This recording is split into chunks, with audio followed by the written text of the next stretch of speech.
Selamat berjumpa kembali, salam sehat generasi milenial yang saya kasih dalam kasih Tuhan dimanapun kalian berada pada saat ini.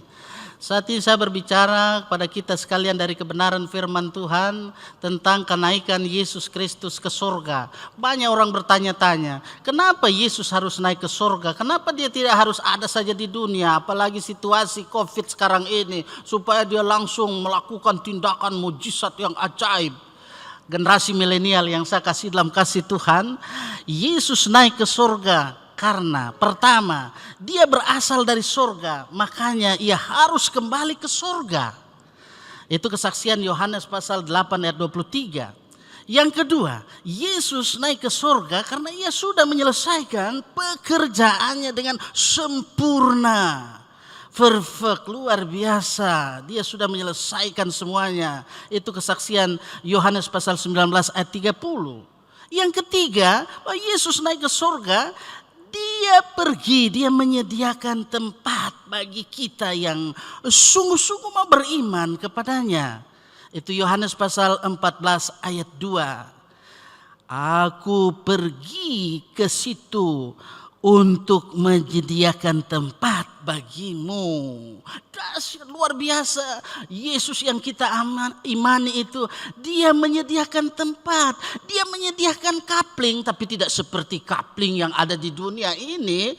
Datang gempa, datang bencana alam, bisa habis ludes, tapi kaplingannya indah, luar biasa yang ia sediakan bagi setiap orang yang percaya kepadanya.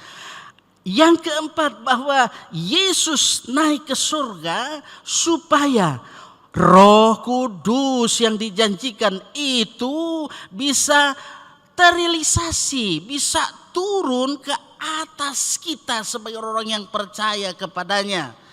Sebagaimana kesaksian Yohanes pasal 16 ayat 7. Dan ingat, ketika ia sudah naik ke surga, dia akan datang kembali menjemput generasi milenial yang percaya kepadanya.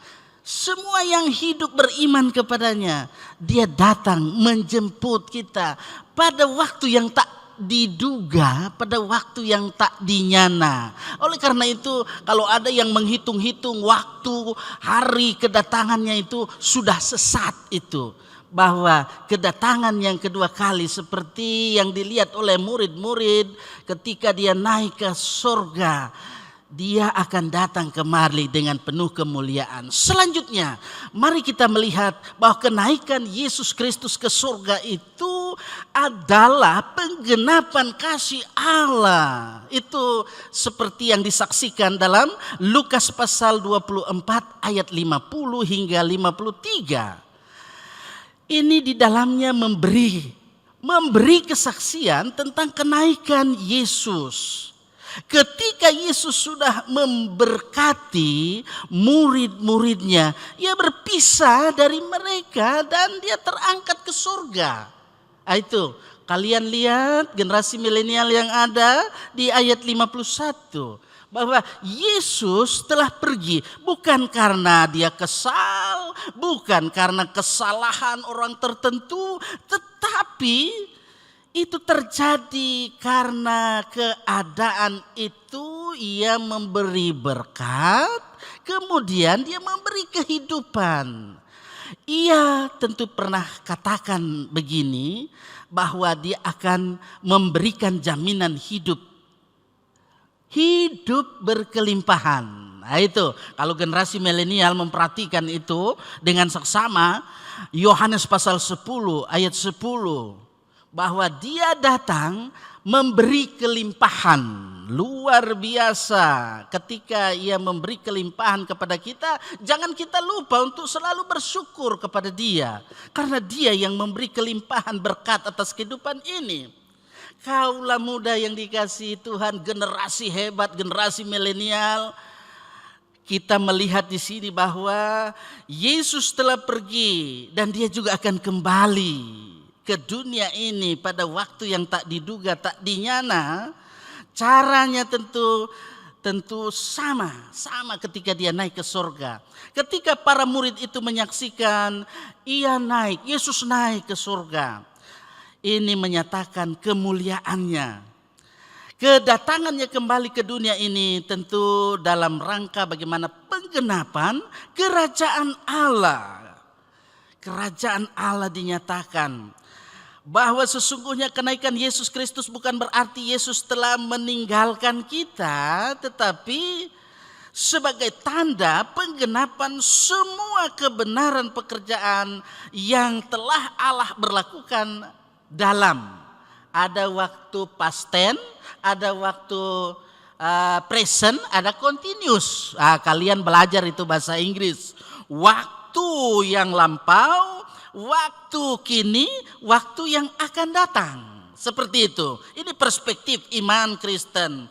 Bahwa Yesus Kristus itu memberikan kepada kita satu keberanian. Karena itu ia menyuruh supaya kita tetap teguh berpegang kepadanya dalam kasih yang kekal. Hiduplah senantiasa menunaikan tugas tanggung jawab kalian sebagai mahasiswa. Jadilah mahasiswa yang tentu rajin belajar. Sehingga ada lagu orang Manado kah orang mana itu, belajar yang betul, jangan cuma bermain, bekal hidupmu di hari nanti. Jadi belajar yang betul. Saya melihat generasi milenial yang ada, memang ada yang betul-betul belajar yang betul, takut akan Tuhan. Masih umur 22 dia sudah masuk ke strata 2 untuk program studi. Karena itu dengan peristiwa kenaikan Yesus Kristus bahwa ia melanjutkan penggenapan kasih Tuhan, nanti ada peristiwa yang luar biasa yang ia janjikan, Roh Kudus.